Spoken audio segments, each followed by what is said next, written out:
There's a cliche in elections that it all comes down to turnout. Usually when people say that, they're referring to which candidate will win, but it also applies to when a race is ready to be called. So on election night, once the polls have closed, two questions need to be answered in terms of when a race is ready to be called. And one is obviously what is the vote count for each candidate, but then also it's how many votes are left to be counted.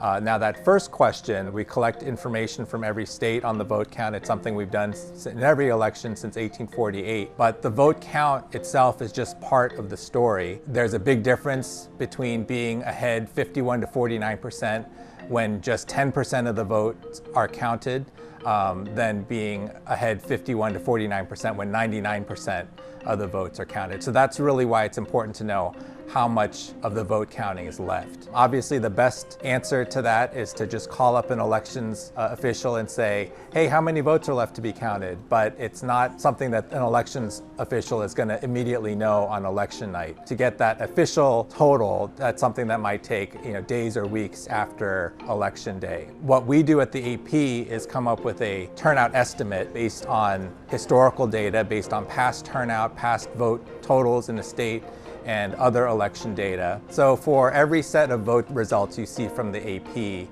you'll see a percentage of how far along we are in the vote count. And that's how we arrive at that number, by comparing the actual votes cast so far and comparing it against that estimated turnout. That's a number that we're constantly monitoring as soon as the polls close. If we get updated information from the states that election day turnout is higher than they initially told us, then we'll reflect that in our estimate and constantly keep it up to date so we have the best available number.